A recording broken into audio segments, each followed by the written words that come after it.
Fala pessoal, seguindo aí os nossos vídeos de exemplo, vamos entrar um pouco aqui agora na parte do cliente final.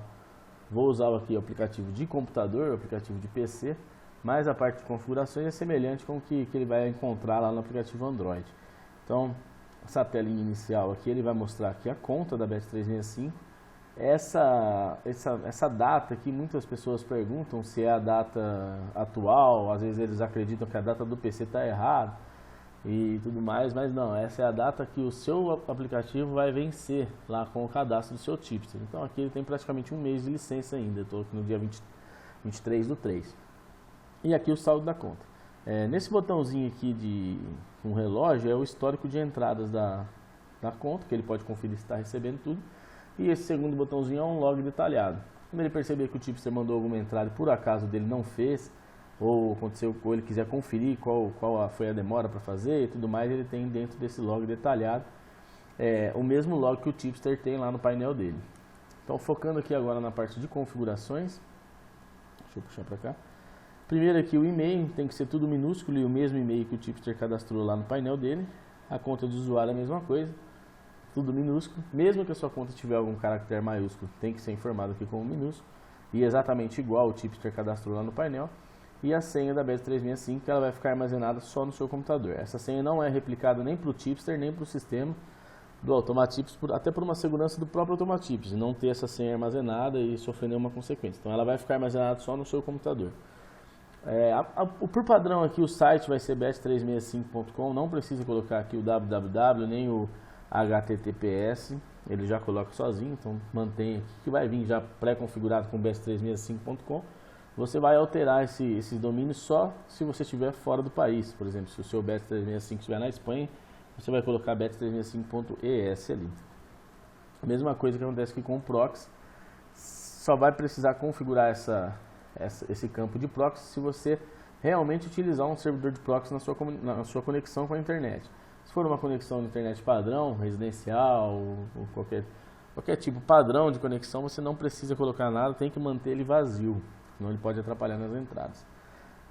Aqui o valor da stake que você vai colocar, o valor de stake padrão, que significa uma unidade. Se o tipster operar lá no aplicativo dele com meia unidade, aqui nesse exemplo que está 20, o meu faria com 10.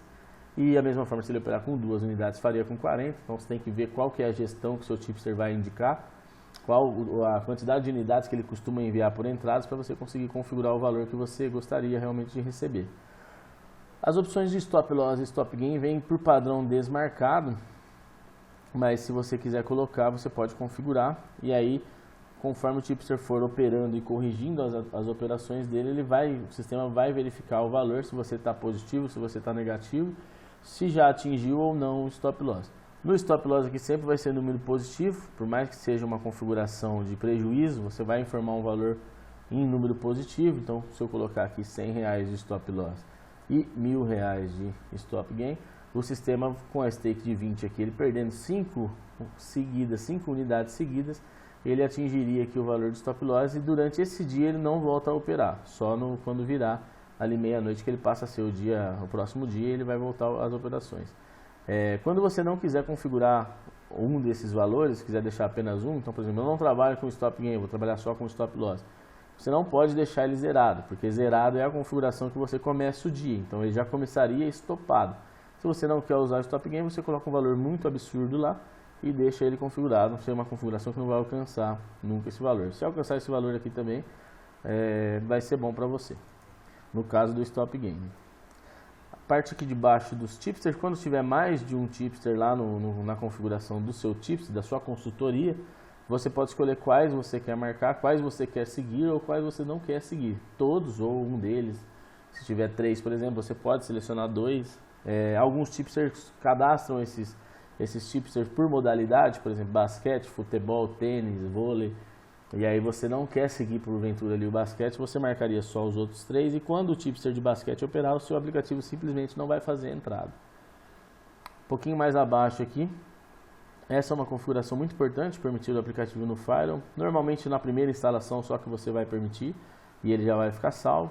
Se você trocar de consultoria, você pode limpar os dados do seu aplicativo e configurar ele de novo com outro e-mail numa segunda consultoria. E essa nova instância a gente vai fazer um vídeo explicando só ela, como funciona, mas o recurso que ela oferece é poder usar mais de um aplicativo no mesmo computador. Aqui no aceitar alterações de linha, é uma configuração de usuário para usuário. Por exemplo, se o seu tipster opera com escanteio, ele manda uma linha lá over 11,5, tem 11 escanteios no jogo. E aí assim que ele mandou essa entrada, saiu o 11º escanteio, o 12º no caso. Então qual vai ser a linha? A linha passa a ser o 12,5. Então ele pegou 11,5 no aplicativo dele. Porventura alguns clientes vão conseguir pegar um 11,5, mas aí saiu o escanteio antes do seu robô fazer. Se essa opção estiver marcada, o seu robô vai aceitar entrar na linha do 12,5. Então ele vai entrar numa linha diferente que a que o tipster pegou. Pode acontecer algumas vezes do tipster ficar com green e você ficar com red, se você aceitar essa linha. Então você tem que perguntar para o seu tipster, para a sua consultoria, se você deve ou não manter ela marcada. Se ela estiver desmarcada e sair o escanteio, o seu robô vai desistir da entrada, já que a linha do 11,5 não vai existir mais. Então ele vai desistir dessa entrada e vai gravar lá no seu log detalhado aqui e no log do painel do tipster que mudou a linha ou a seleção.